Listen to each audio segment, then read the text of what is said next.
Good night, good night, good night, good night. Good evening, good night, good morning, good afternoon to whichever part of the world you're joining me from. A pleasant good evening to you all. Welcome to the GMS Live Voice of Democracy.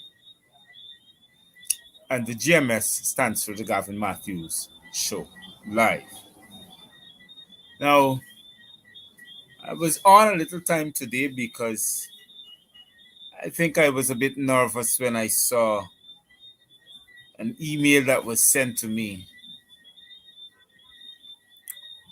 for the discontinuance or the deletion of the Gavin Matthews Show page. And I had a few responses. I had quite a few responses. And it was good. I had a friend who assisted me all the way from England. Hold on. I think I just got the camera to look after there.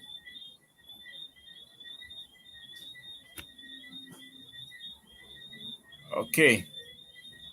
Just hold a minute for me, please. Let me get the camera system working.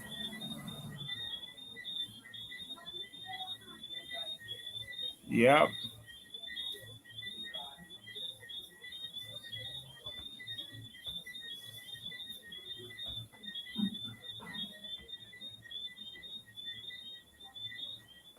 Just hold for me, please. I think it's the camera that we have to fix back. Yes, we're good like that. All right, we're back. So I had a few persons that would have called me and let me know that was somebody pranking. So what I've gotten to understand, and I don't want to give any software technician a bad name in Guyana, but I think because we do not have the kind of speed that those other first world countries have with the internet, that's one. We don't have the kind of equipment. And even if we do, our internet service is not that opened up as yet, like how it's supposed to. It is still monitored by the de facto administration. And that's the number one goal. But I think if they got the opportunity to get Facebook to stop processing a lot of videos, a lot of us will die quickly. So maybe that's not happening as fast as possible for this de facto administration. So we'll have our conversation tonight. So before I start, let me say good evening to those from Guyana, to the Caribbean Isles, the West Indian Isles, and the Pacific Isles, the British Virgin Isles, the US Virgin Isles, the Maldives, from Mexico to the United States of America to Canada, to the United Kingdom, to the European Union, to the Chinese continent, or the country itself, Beijing and Hong Kong, Japan to Tokyo, to those in the Taiwan Straits, to those who are looking at us from as far away as from India and Mongolia and those places, welcome to you tonight. To those who are looking at us from the Australian continent, the New Zealand Isles, and the Tonga Isles, the African continent, to all those countries on the African continent, good evening or good night, good morning or good afternoon to you.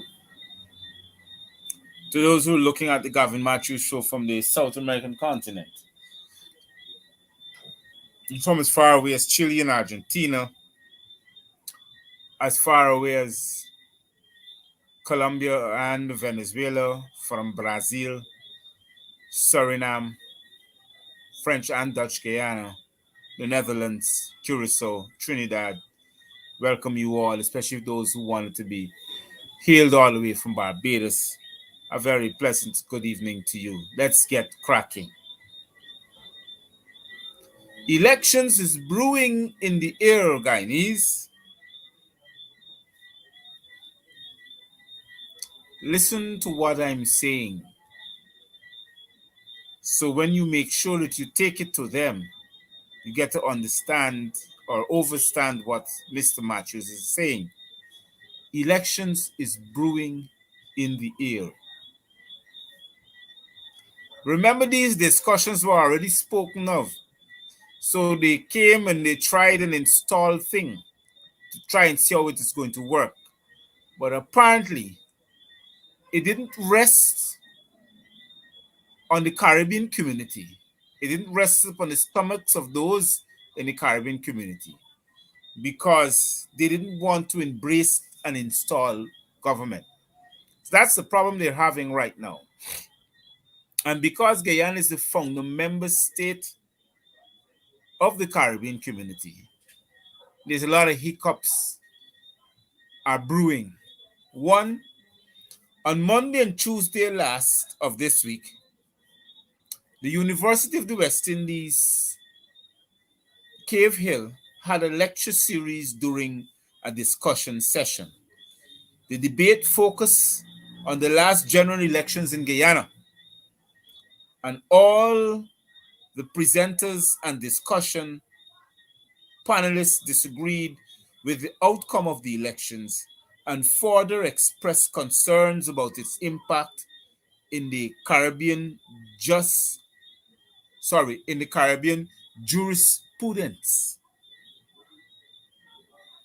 and the electoral process.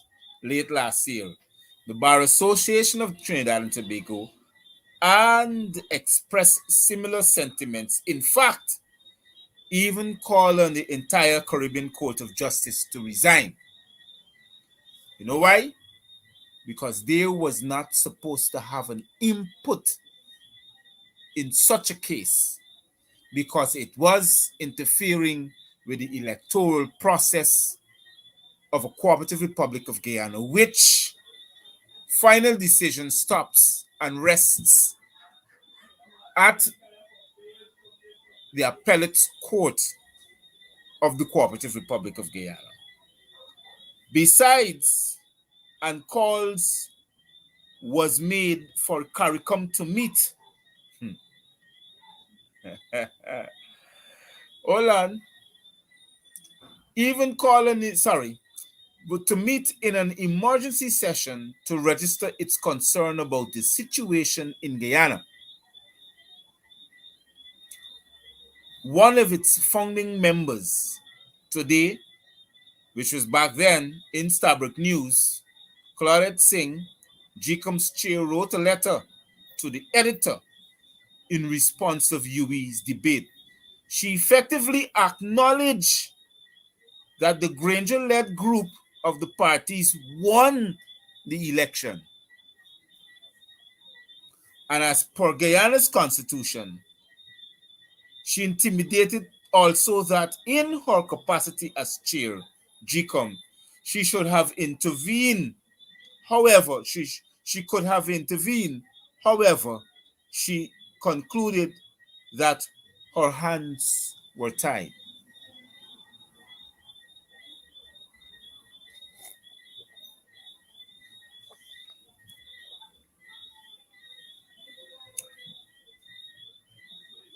You know, sometimes I just leave to wonder, why do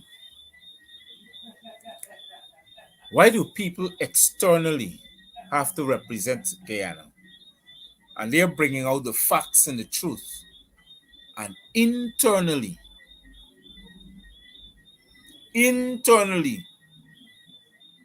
we're having problems with the same factor. You got Maya Motley, who's refusing to accept the Sputnik in her own country, Tekal and Guyana. You got Maya Motley, who's saying that what happened in Guyana can't happen in Barbados, but she intervened.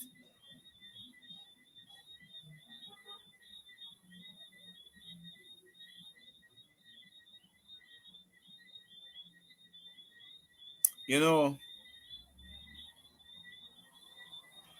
we got a Trinidadian Prime Minister who took to the airwaves, used his country's national media to talk about the unjustification that has been peddled out into the Guyanese public. We got leaders from countries who is trying to intervene on Guyana's behalf. Oh my gosh, and yet still we in one move. We got the same university where all our lawyers has to go to study to finish that degree at the University of West Indies to come back to be admitted to the bar. And you got the same universities whose law students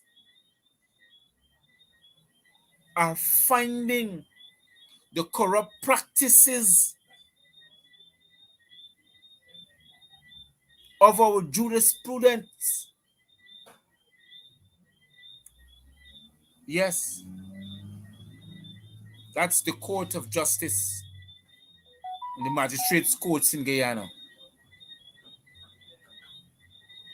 being corrupt, are sitting there making decisions. How in the world's name are you going to look at the article that specifically gives a recount order only by the returning officer and not the chairperson of the Guyana Elections Commission, who has no wide range of autonomy to make her own decisions? The only decision she has to make is call for new elections because it's written in the Constitution, not call for something else. She has no authority to do so. The Constitution didn't give her no right to intervene and to create an epiphany that has caused major destruction in the will of the Guyanese people, which is our constitutional rights.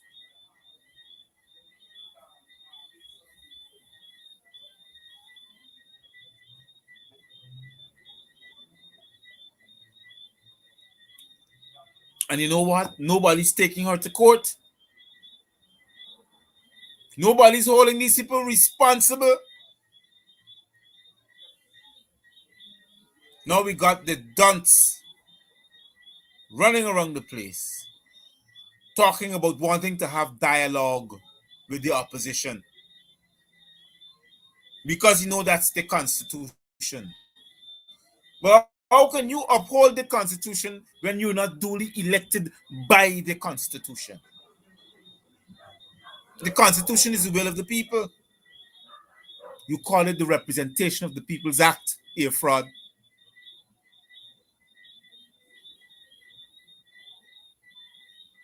Maybe you don't know about that.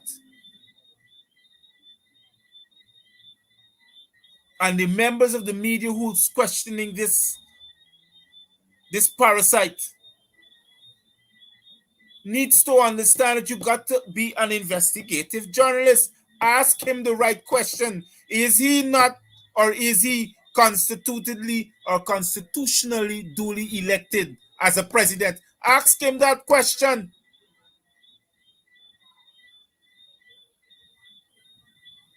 Don't ask him stupidness.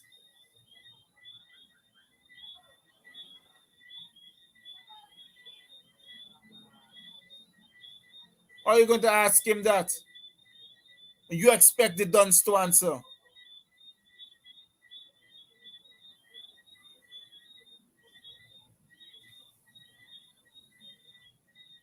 Now we got the GCOM chairperson who've been, what I found over the year and a half that I'm on the Gavin Matthews show and working to educate the public. Everybody wants to take me and put me one side. I'm not talking about everyone as in general, but a majority of people, because maybe or not I don't support that of the APNU AFC and maybe the struggles that I think they're not struggling hard enough to do.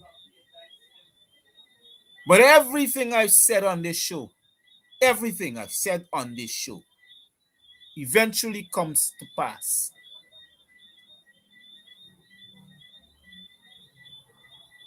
Everything. How can Articles 22 of the ROPA gives you autonomy when the only people that can have that autonomy is the representatives? That is Parliament, not you, Claudette Swing. The Constitution, that, as a matter of fact, you're supposed to resign with immediate effect. You're supposed to go to jail. That's the only thing that you're supposed to go and do right now. Start heading up to Barbies.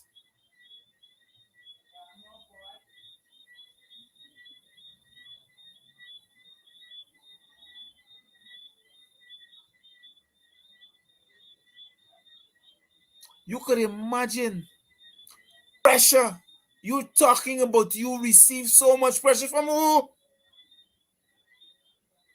The only people supposed to give you pressure is the Constitution, which is the will of the people. You gonna put these parasites, these dunce, air fraud dunce, in there for tell people a lot of nonsense. All kind of filth comes out of this man's mouth. Disrespectful to the people and to the country. And then it's going to turn around and tell you you want to constitutionally do business in accordance with this country. Who gives you that right?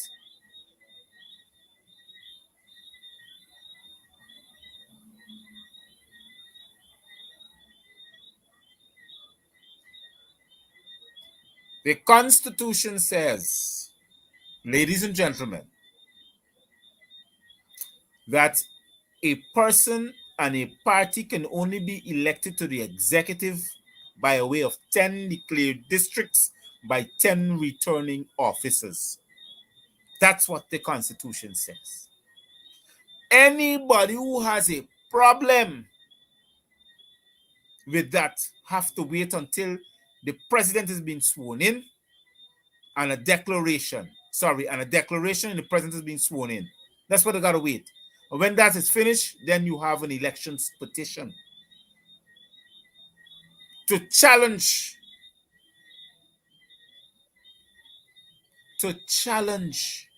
the validity of the presidency.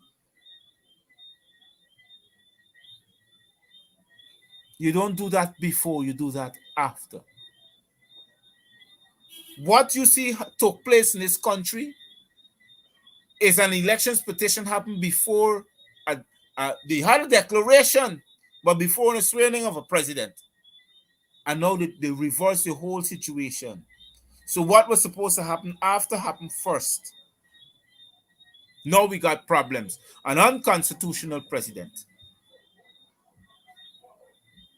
and an unconstitutional declaration via way of a recount. Everything happened that you saw going on here was a violation of the Constitution. Gavin Matthews is not going to pet it. This is a violation. This is a criminal act.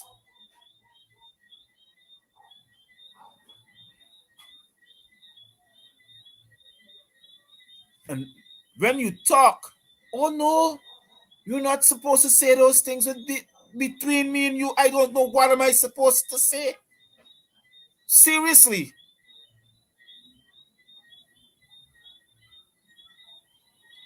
I am going to sit down and make laugh off of nonsense. These people are unconstitutional. They are never validly. As a matter of fact, they are occupiers of the office of the presidency and they're not tenants. That's what the Constitution says. They become tenants. When they're duly elected, they're not even tenants, they're occupiers. They're not legitimate and they're running around seeking legitimacy.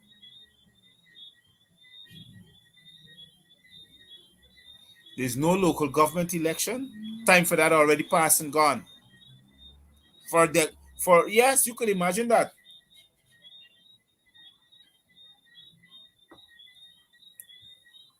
You could imagine that. The chairperson of the Ghana Elections Commission start talking about local government election, which is a constitutionally act. You have to do it. You have to constitutionally hold an election. It's via way of constitution. Local government every 2 years. Right now, it ain't bouncing, it ain't breathing. That's one violation. And number two, the presidency, the executive, have to be legitimately recognized by the opposition.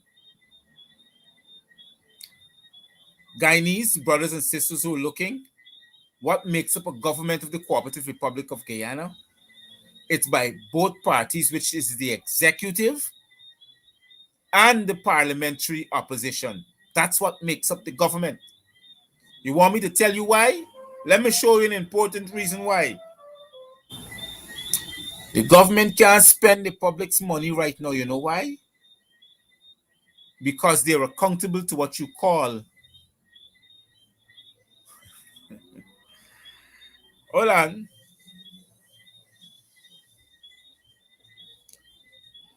There's something that you call. It's a public account committee, really. It's a parliamentary body, the PAC. And it is headed by an opposition member that the government has to give accountability for to spending the money. The public's money, taxpayers' money. They don't want to give accountability for it, so that person can't sign it off. So a lot of people can't get paid. That's how the account system works. So that's what you call the government.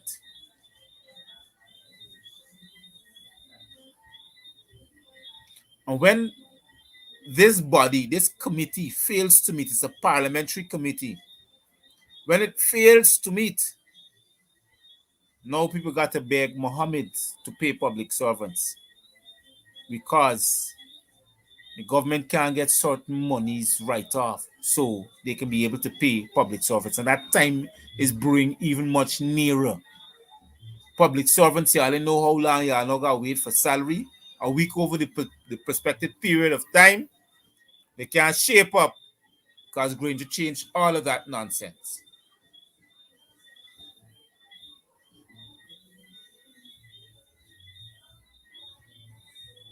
All of that nonsense has changed. So now, public servants can't get paid. It becomes a hard thing now every month end. So the little money would have got left back now, they're trying to see if they could pay out a huge amount of sum of money. Say, well, yeah, the government is working. But remember, tell you how long that these people brocks. These people brocks.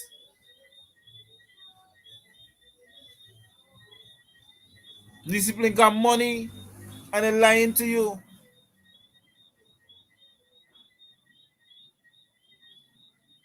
These people don't have money. They're in the red.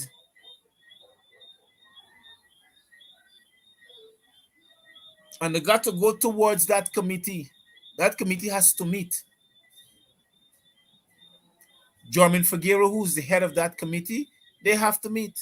It's a parliamentary accountable committee. It has to meet. And the government has to give accountability for the spending of the public's money. If they can't, certain things can't write off. So where are they getting money from?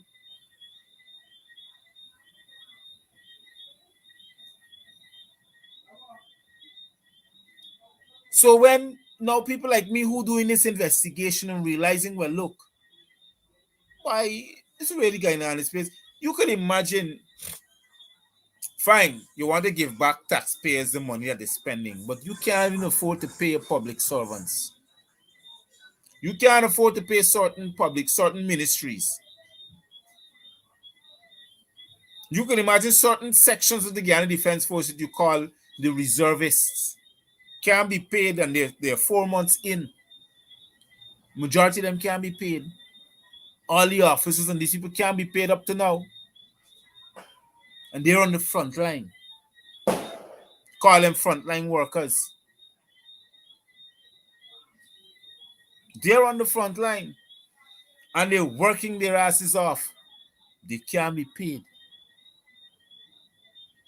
Certain ministries now has to skip the original pay date and go beyond so they can try to accumulate such money. Oh, by the way, I gotta pick up the phone. Mr. Mohammed? Good evening, sir. It's the Duns calling you. I need some money to pay public servants.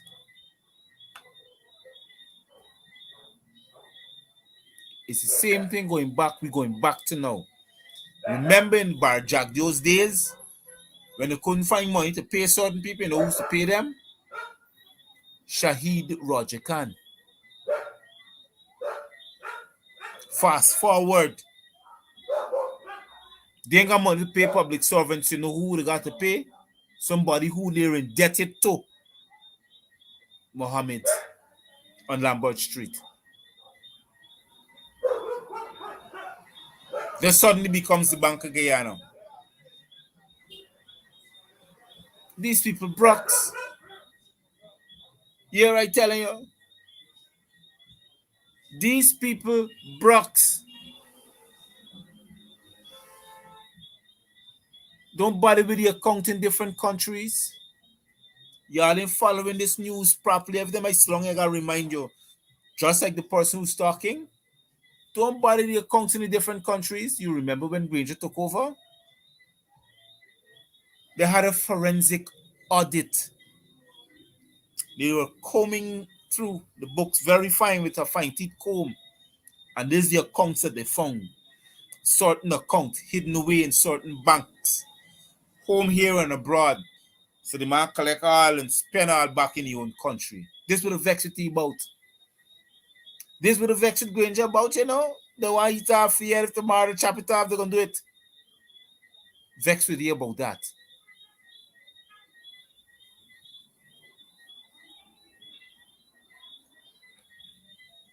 Now we got some serious problems. Elections is brewing. Because now they're being advised that if they cannot be fully recognized, they have to step down as an executive. Because they were never duly elected. Up to now, everywhere they go, they cannot show accountability of being the legitimate government of Guyana. So what you think happened when you turn up abroad to go to certain countries? Ask a fraud, he can tell you.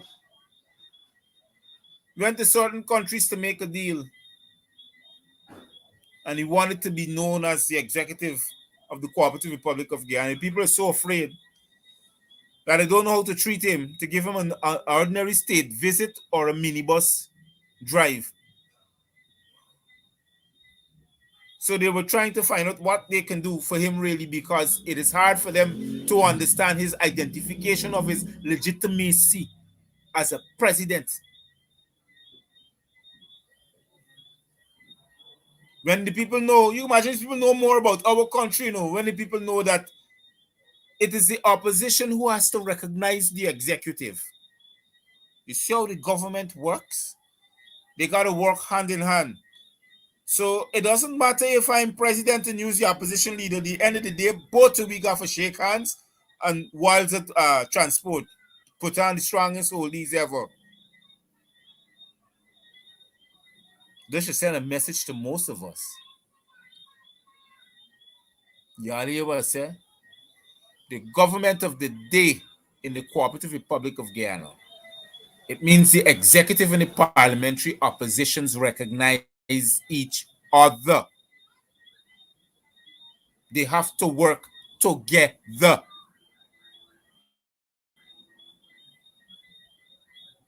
We need to understand the part. So both of you will be held accountable for things that happen in the country if something happened to fall through the door, and somebody's to be blamed. Both of them. You see certain decisions making, even although you got the executive authority, certain decision making have to include the opposition. You can't just do it off your own. So it tells me that when these little boys do certain things, the parliamentary opposition knows of that. Can't say it didn't know. You can't say it wasn't informed.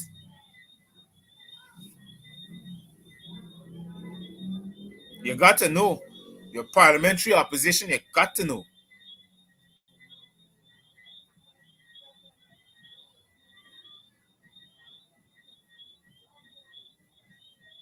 So now they're finding themselves between a rock and a hard place. They're begging again for identification because they can't borrow money. If fraud, tell the people the truth. You're going, you're sending the rats all over the place to see if you get monies to borrow. Apparently, you're running into some hard rocks.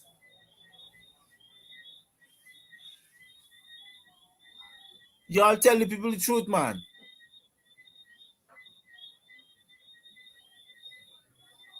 Y'all tell the people the truth.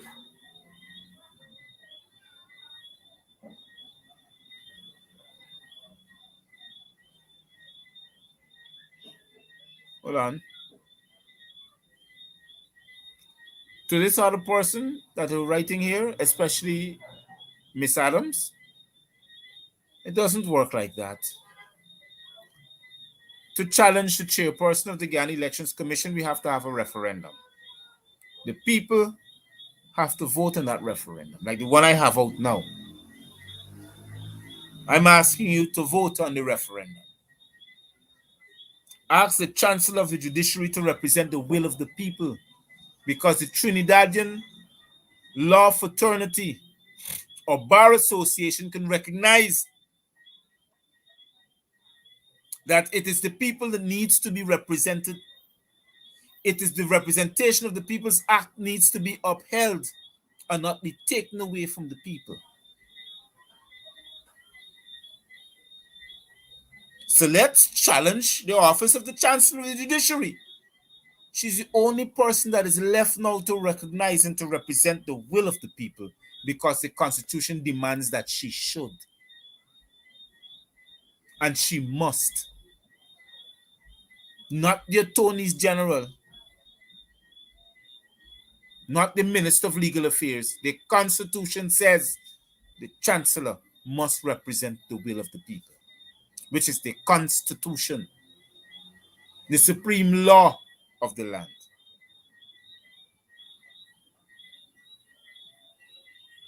We must understand that.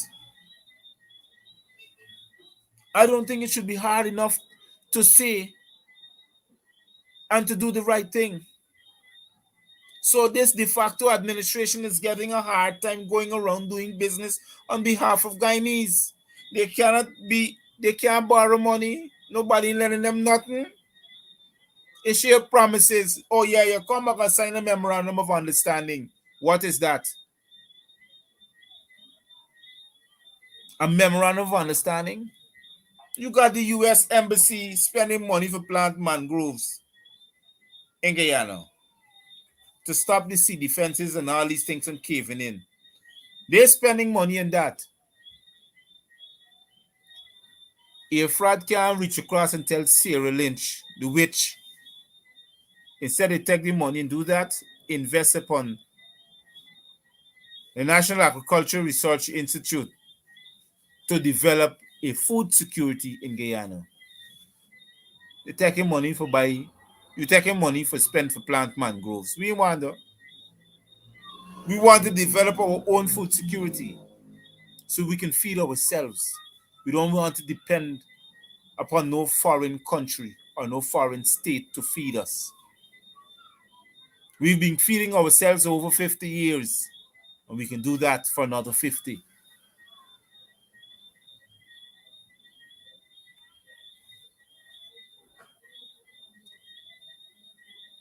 So don't bother all the big fancy show and postures and photograph flashing in Dubai, because we went there to gain nothing. We went and spend the public's money.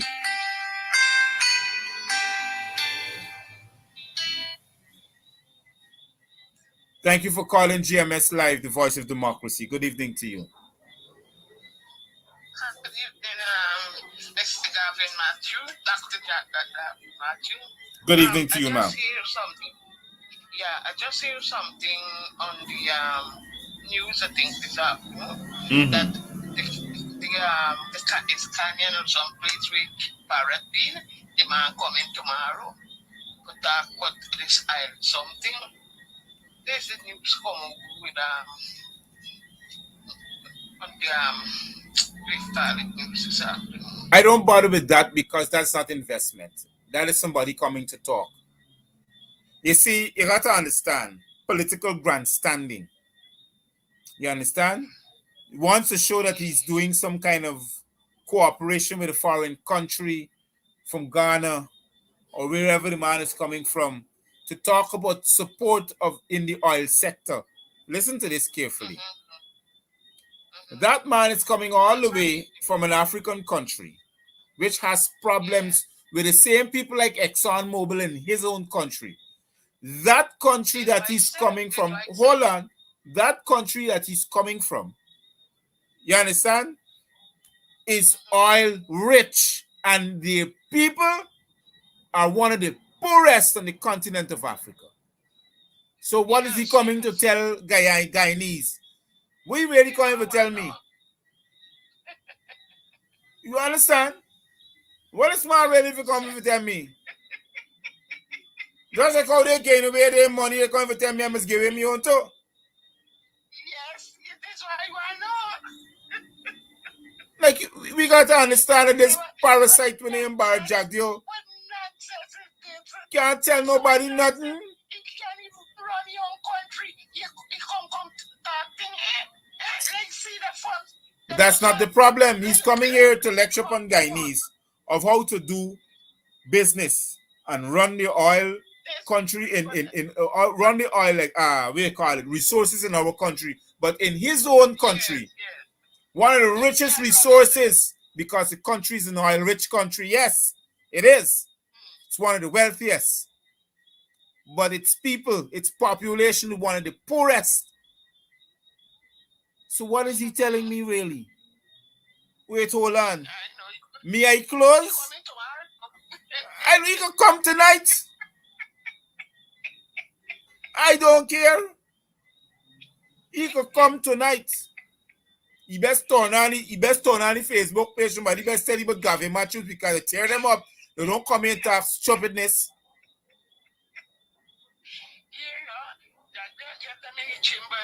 Get them out there and come. You know, see when the Iraq been come the indoors, them do secret. You know. All this government is just secret. This government is just secret. And when the previous government been in, them go put this and tell the people them now for open them shop now for do this, let them run down the country. Well, we doing the same thing. We doing the same thing. Although you tell them people they know how to do it. We doing the same thing. You telling them people every day. Nobody shopping from them. Nobody shopping from them. Nobody ain't going to give and buy nothing. We doing the same thing. We ain't going to buy from them, so we gonna run the country down. You understand? Right. He tell the same. We doing the same thing. Yes. You want me money? I tell you, you gotta roll over and dead for it. By the way, though. What he gonna come and tell we when he can talk in your country? By the way, don't let me stress over too much upon that. I want to thank you very much for calling. And I appreciate that you call. We got some more calls that are coming in. You know, stay. I glad bad that you done, because the thing this afternoon with the talk, you get me this stress bad. Oh no. There's somebody trying to prank me. I don't know much about technology, so I had to get help. Yes. I ain't perfect. Yes, yes, So yes. somebody tell me somebody Yes, hacking yes. you and all kind of things. I didn't know about you. You understand? Yes, So yes, yes. thank you very much for calling Yeah. in. Ah, Yes, yes, yes. okay, so let me call back this other person that was calling me.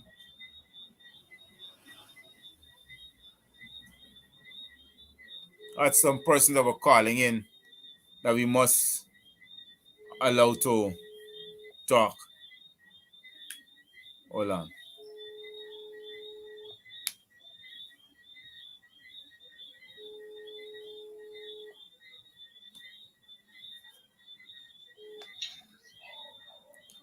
Very good night, Mr. Matthews. Good night to you. This is GMS Live Voice of Democracy calling you back. You live on here.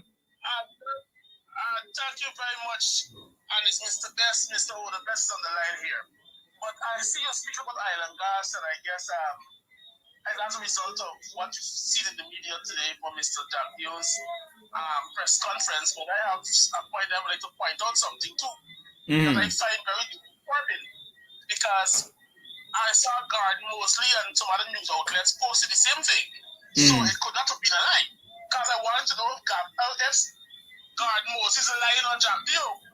Because I can't understand that he is saying oil money is to use to develop certain sector, and then he went on to say that also the oil money is to be used, if it is transferred to individual, maybe to selected groups. And that is why I had the problem with who is Jack Dio as that can say how our money, the people of this country money, who is going to be given to. I don't know. I get it. These people somehow seem to have this impression that this money, this country belongs to them. I don't understand where they're getting this thing from. And the people of this country need to be very strong and push back against these Hold things. on. Mr. Best. Mr. Best, hold on for me. Hold on for me. I want to get something straight from you. Which oil money barjag you talking about? He just said the article just read, the oil money, right, is to be spent in a particular sector. Then he went on to say, if, according to the media briefing, whenever, if it's to be transferred to private individuals, it will be a selected group. I mean, it wouldn't be for everybody, targeted groups. So how is he getting this oil money? Well, I don't know how he's going to obtain it, but your main fact and your main focus, why you can say what you're saying, tells me how you intend to govern, and you're dealing with partiality, and you're dealing with sectarism, and Guyana is for everybody. But Mr. Best, why you taking Jack Dio's troubleness and running with it, man? Because these people are sitting in leadership level, and if these people are saying this man spent 23 years bluffing Guyanese, taking away your rights. Oh man, you mean for tell me you're filing for bluff again? Let me ask you a question. You know the country of Ghana on the African continent? I am fully aware. I have a lot of friends from there. I study with a lot of those from that country. How rich is the population of Ghana? My understanding of Ghana is just a country like Guyana. No, because somebody said to me that it's one of the richest oil economies on the African continent. Yes, it is. But its people are one of the poorest. So I don't know. I'm trying to. This is what we got to discuss because here why now? Number one, Jack Dio could sit down there and talk all about the oil money he wants to spend. He can't get it. He's lying on dream. Or when he's wake up in the morning, he's tell people he dreams, but he can't get it. That's why he broke. You understand what I mean? He and he fraud and all him know that they're broke. The driver run around the place and we got borrow money. It can't work. And this one would bring in here for talk about Guyanese and about Guyanese economy and the oil economy. We don't go back to your own country we come from. And advise the people how to be economically rich from the resources from coming from the country where they can't get. But my understanding the oil, their oil, is that Exxon was there and Exxon was there. shaft them. Exxon, Exxon, Exxon involved in killing out some of them ministers from there, especially the Minister of Oil and Transportation from Ghana. The assassination of him. And the name was calling. Which trouble is to come here to tell Guyanese? Is a rat bringing a rat? we're gonna be here and we're gonna be listening to Gabriel, and we're gonna everything that he says, we're gonna scrutinize it and ensure that listen to me, we come to with the nonsense. So listen, I'm sorry, sir, but listen, that is not gonna be acceptable from you guys. We need to take it elsewhere. So let's hear what he has to say. We should give him a fair chance. Let us hear what he has to say. Give him a fair chance. He ain't Guyanese. What fair chance you talking about? Me even want to give the rat no chance. Right now you gotta go to jail for more for the disappearance of 1,400 Guyanese that either dead or you can't find. That's a criminal. Who are we talking about? I'm talking about Jack Dio. I don't want to give you no fair chance. I got somebody come tell from Ghana for give you a fair chance to talk what? Trash in my ears? You can't even help your own country come off the ground. Yes, Ghana is one of the most richest oil economy, yes, but who benefits from it? The 1%. And the people them who in the streets with belong so can't even get it on to this day. They're living in poverty. So what are we coming here to tell me? You and I and honest rights activists in this country have to make sure that we Guyanese people to the lowest level, we get to enjoy this oil wealth. And we're not going to sit idly by and allow just 1% or just 2% to enjoy it while we live in the ditch, in filth. We're not going to allow that. We have to fight. Can't go us. So thank you very much. That's my contribution. You're welcome, man. Stay safe and be careful. Man, you could imagine. This man coming till from Ghana. You notice why I say elections brewing? These boys looking for money. Jack Dio could only bring a rat like himself to talk to people. You coming till from Ghana. Yes, one of the most richest oil economies ever. But the people are dirt poor. You can't solve the problem there. You coming here for tell we, man, we got some. I might know much about the individual coming. I can tell you that. But when a rat can bring somebody like himself. You understand? So bar rat knows the person that he bring in just like himself. So rat like him. You understand? I don't care if he black like me. The mere fact is that you're coming from a country that is so filthy rich in oil. Yes, of course. Of course. Yes. What will the citizens of the country getting from it? Nada. Zilch. Nothing. Can't get nothing.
the Minister of Finance, Winston Jordan, is doing to access the sovereign wealth fund. Okay. You're asking me a question. You're trying to find out. Yeah. I'm asking you, are you aware that they're trying to undo the sovereign wealth fund, the mechanisms for the sovereign wealth fund? Okay. First, we're going to discuss the contract of the sovereign wealth fund, and we're going to discuss the mechanism, the makeup of the sovereign wealth fund. Right. One. In order for that mechanism to change, the sitting president then, Mr. David Granger, has to change that. Irfan Ali can't change that because, according to the Constitution, he has to be fully recognized, which he's not. So he can't wake up tomorrow morning and decide to sign on it. That's the very first thing, right? And in order for the president, Mr. Granger, to change that, he has to have the blessings of 2/3 of Parliament, which it's another stumbling block. So in order for the government of the day, which is the executive, is the installed government, for them to access the sovereign wealth fund, right? It's impossible for them to do that. First, they have to be recognized. They have to have more than 44 votes on the floor to access that sovereign wealth fund. That means everybody got to sign on it for them to extract the amount of monies that they need to extract. You understand? So the sovereign wealth fund is in itself, and the extraction of Guyana's oil and gas becomes a takeaway, because at the end of the day, it's a win-win situation for the United States of America. Exxon is gaining, plus the US is gaining, because they get our money from the after sales, and they can also invest in it because it's in the New York Central Bank. You understand? Okay. So that is why Mr. Jagdeo can't get nothing from it. So the only thing they're trying to do now is to run around the world trying to see if they could borrow monies based upon the information from the sovereign wealth fund, which they have at least 880 something million US dollars inside right now. You understand? So we are approaching at least close to $1 billion. Billion US. But we can't spend the money. You understand? We can't spend the money. It's impossible right now for us to spend the money. We can't even access it because we got to borrow it. So David Granger and Barry Jagdeos can't meet. Even if they meet, the government has to be recognized by the opposition. That is why Exxon said to Guyana, look, yes, every 5 years the contract is up for review, but we will only accept a review by both the opposition and the executive. You know, Barry ain't gonna allow that. So what think happened? Exxon win-win right now. Exxon continue with the old contract, which is already being invalid. Can't work anymore because the validation, if it stopped since last year. So what do you think is happening now? They're acting on their own right now without proper, what you call it, scrutinization, checks and balances. You understand? So let me ask this another question. So if they have another these oil blocks, so the PPP could sell to give these oil blocks to different people without the blessings of the opposition. Can they just give it away and then make money off of that? But here was the problem. They can sell to whoever they want, but the law says that any extracted material like the oil, the gold, the rare earth, any of this extracted material goes to the sovereign wealth fund. They try opening a contract the other day with India on the same thing. And the Indian guy, seriously, the Indian government said, hey, but even if we want to lend you some money, we need to show that we can get it back from you because this is going to a fund that you can't even access. You get my point? Yeah. Even if I invest in your country, you understand? Even if I want to lend you some money, let me say I want to lend you $1 billion US right now, because you're claiming you got 800, indeed, plus. But the thing is that how am I getting back my money when you are illegitimate? You can't even show your legitimacy. That's one. Number two, you cannot be recognized by your opposition to be a fully functioning government. So how am I getting paid? But they could give the land away. But you're giving the land away, but how are you getting paid? Seriously, how are you getting paid? How are you getting this money? From where? Where is it coming from? Right now, the government of Ghana can't even afford to pay their public servants.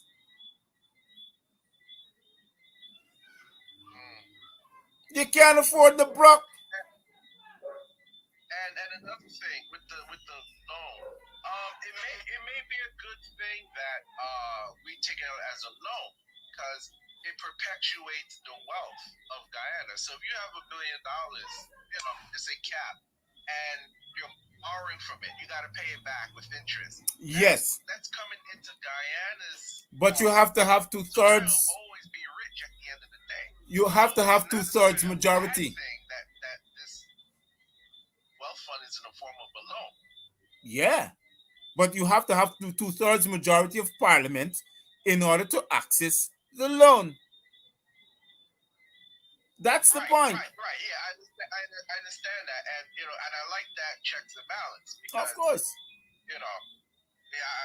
I appreciate that checks and balance. But what I'm saying is that the loan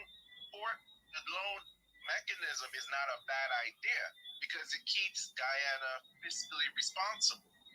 Of course. And the money that is taken out, when we give it back, it's back with interest. So it's our money growing exponentially. So,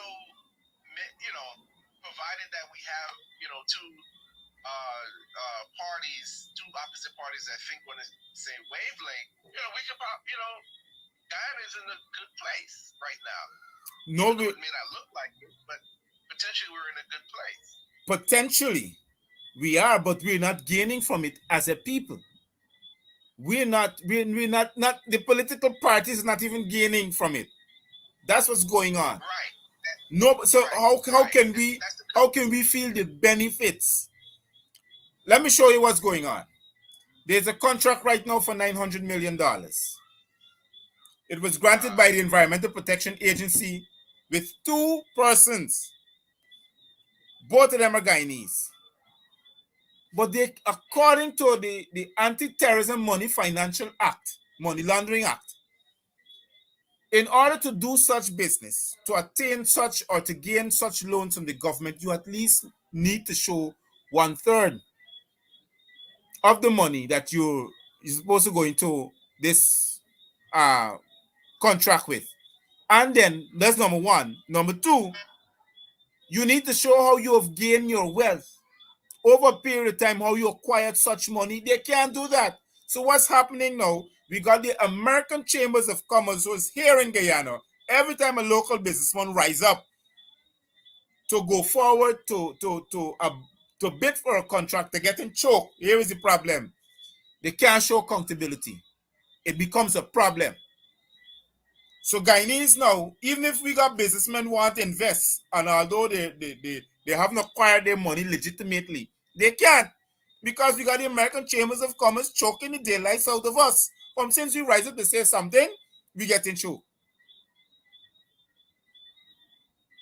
And this is why Jack Deal made the comment on here that there's no credible workers in Guyana that could handle this.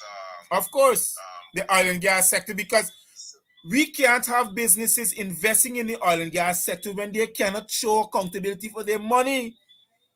They can't show how to get it. If we put the three biggest money family in Guyana together, you understand? They still can't give a count for 100 million US dollars. They cannot. We got $20 million rich businessmen. They can't go for 20 million.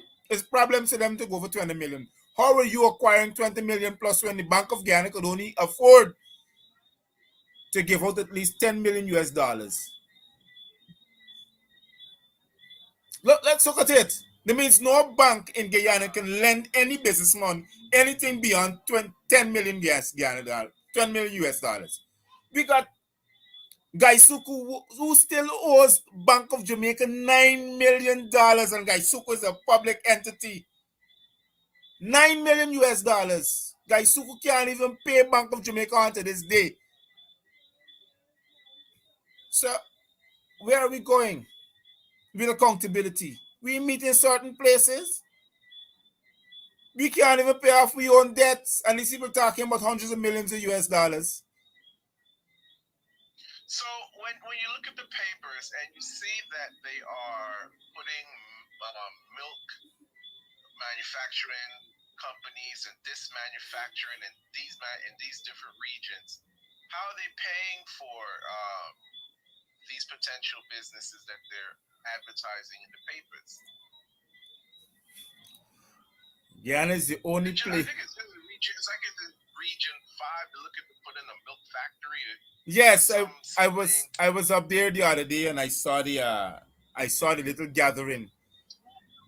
So who is now? These are businessmen who are not into the oil and gas sector. They're just coming just to do a manufacturing company in Guyana. They have nothing to do with the oil and gas sector. It was happening. You have foreign investors who are coming and try to invest with local investors to bring these things up. Because Guyana has to see itself as a industrialized country in order for things happening. And we have local investors who are afraid to invest locally because it's like it's a get rich quick scheme. The only time for them to get rich is if they import lots of stuff. This is why Guyana now becomes the largest importer of foreign commodities, goods, food than any other country on the South American continent. Venezuela was once, and now like we take over Venezuela. That is why I was saying on the show, we need to secure our food security, because if we don't, we'll find ourselves at a stumbling block. Because you know why? When we decide to say something that we want to industrialize our own self, we want to manage our own oil system, and the bigger powers can say, well, here, we import rice, sugar, everything to you country. Well, then if you want to do that, well, then we can take these things away from you. So we end up like Venezuela. So this is the problem we're facing. Look, since you're calling, I don't have a problem with our local investors. But here is the problem. If you want to get on the international stage, and you say that you're investing in Guyana for 20 years, which has a population of 450,000 as a working population, and 60% of that 450,000 is involved in the real estate industry. The public sector is the largest, which is 50,000. The private sector is roughly 25 to 30,000. That's 70,000. Where the other people work in? Forget this kind of money to circulate your 20 million US dollars. You get my point? It's simple accounting. Yeah. It's mathematics all over again. So how are you accumulating this money? How are you circulating when more people selling than more people buying? So how are you circulating this cash? Where is it coming from? Right. That's the problem where our businesses are running into. And it's not like a corporate down, it's there right in front of your face. You build an industry which is 250 million, a billion, an investment of 250 million, you borrow $50 million from the bank. Where you get the other 200 million from, which is $1 million US dollars? You can't even give a count for it. You get my point? You see where I'm coming from? So it's not that I want to bash it, But then they're bashing it and we're not seeing it and we're suffering the consequences. The Americans are here and they're tearing us apart.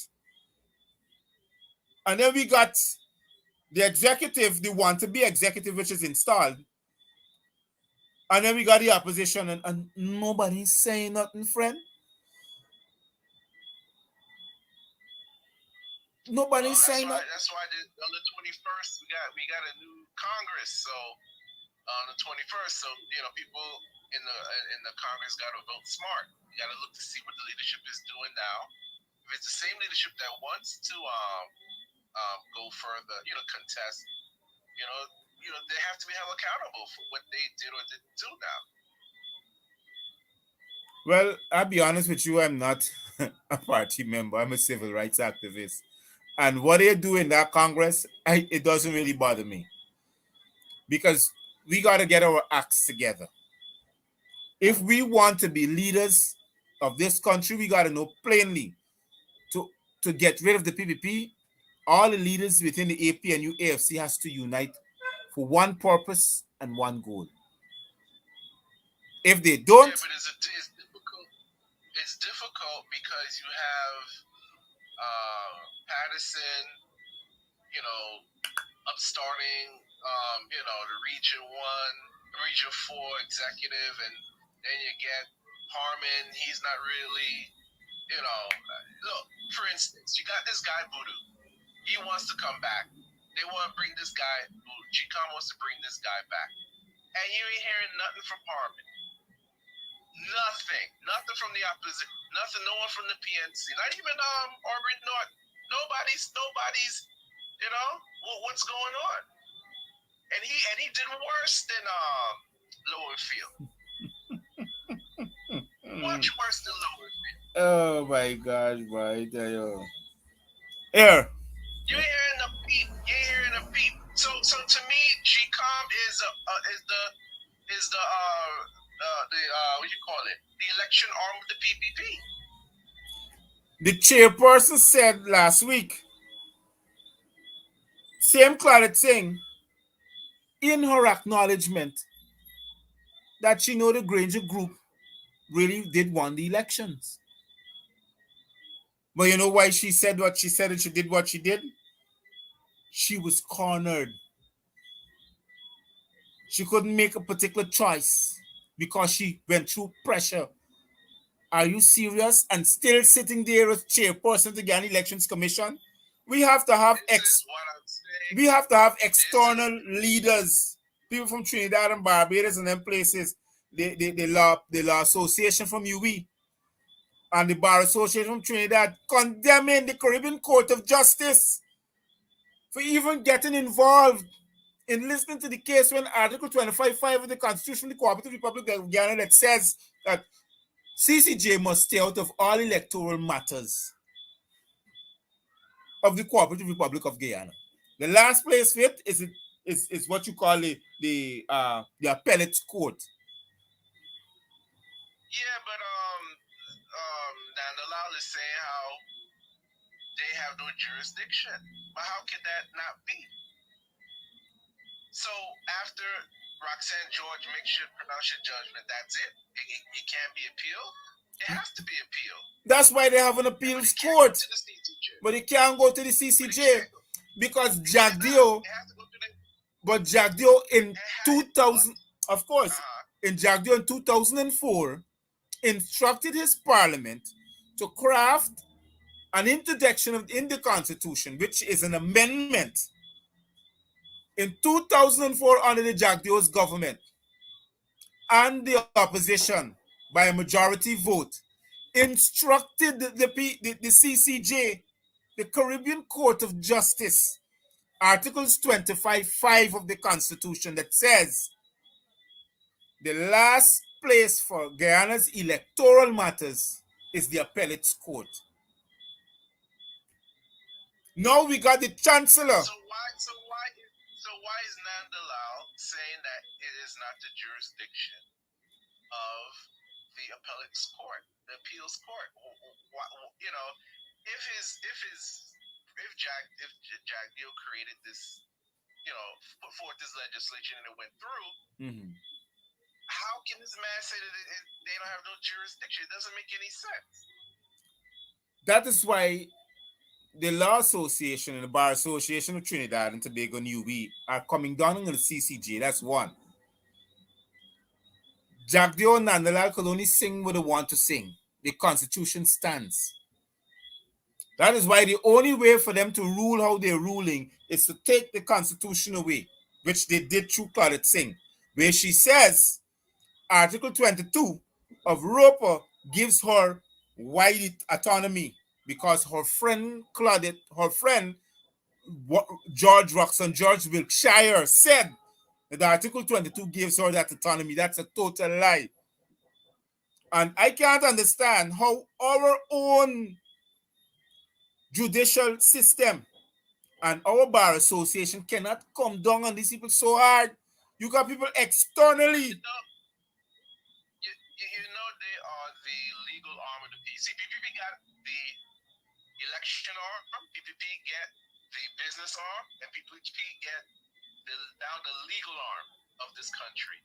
So you got so many tentacles everywhere.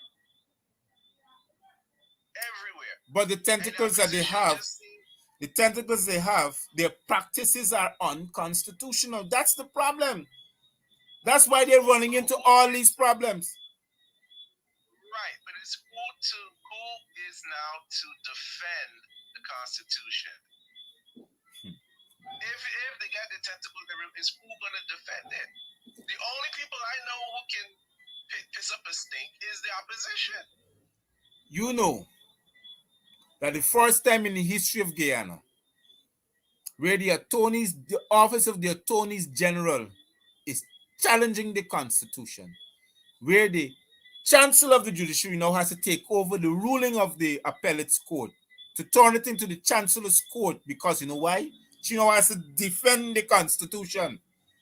So before all these cases, before all these, to replace her. of course, so before all these cases come up, she got to put like what's going on now. There's a discussion behind doors going on.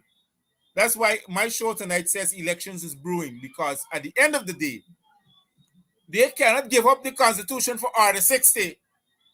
So the only thing to tell the dunce we got as a president to say, hey, watch. Best thing for y'all right now is call for an election. Because you're getting pressure from both sides, from the international community and not from the Caribbean community, are pressuring the legal justice system. No, hold on. Can't do that because they're gonna stack things in their favor. The best thing to do is go through Order 88 and 99 through the appellate's court to see what's going on, to see if that's the last hope. To me personally, that's the last hope. You gotta expose that, overturn Roxanne George's decision, and let me go in there and see what went on with 88 and 99. The appellate's court is the last bastion of our democracy. I'll be honest with you. I don't think these people knows what is a democracy. I don't think they care about a democracy. And the opposition, of course not. And the opposition that we got, you understand? The opposition that we got too much of coercions with all of these people. You understand what I mean? Yes, a lot of them are in bed. A lot of them are in bed. Got too much of coercions because they got too much businesses running with these people. Say no, see why it's get locked up city. That's why Aubrey said he got no skeletons in his closet, and that's why the PPP don't want Aubrey. They don't want Aubrey. You could imagine. They got no skeletons. They send the naked skin man for sit down and talk with the opposition leader. They send the naked skin man with take off all the clothes for going parliament. For sit down. This is show you. These people they want to talk to. But hey, you all the rest of you, these people, oh my gosh. Hey, it's something else here. Oh my gosh, boy. Listen, Well, if things go the way they go, I think an election, they can't call an election. They gotta first of all, PPP gotta fortify themselves. But before they fortify themselves, the appellate court, you gotta hear what they say. Can't ignore the appellate court. And I don't know what's the delay with them. I hear Rosdale Ford say you want to do something, add a little something, and now they're delayed. I don't know. Well, they just hope Rosedale do his thing, man, because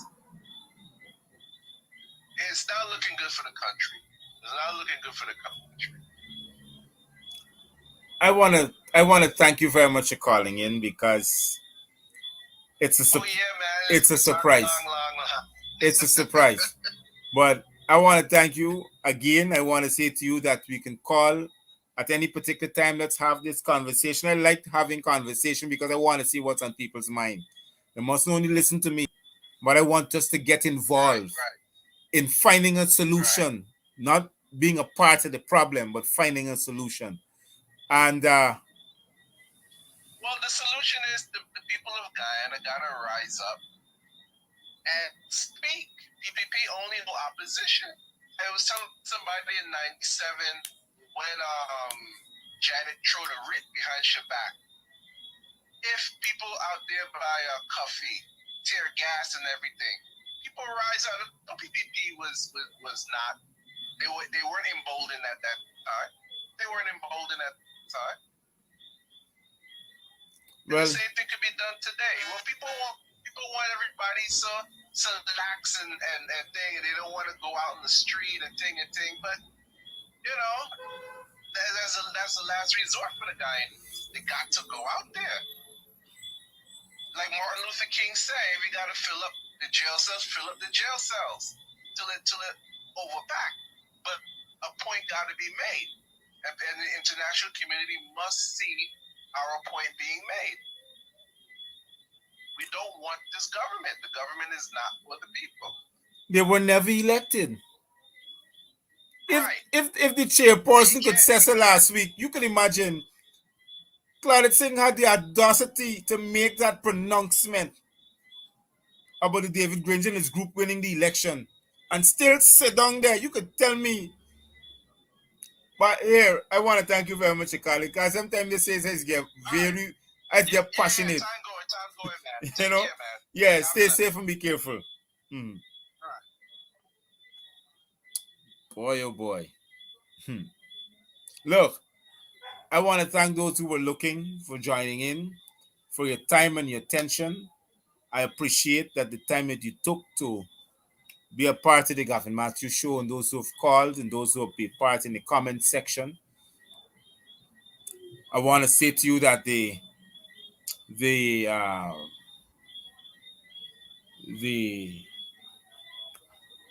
referendum is still on.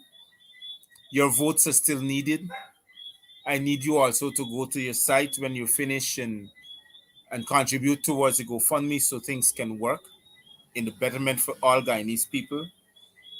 I want to say to you to stay safe, be careful, sanitize yourself, wear a mask. Don't forget the little ones you take into public places. This is Dr. Matthews saying good night and Cheerios for now.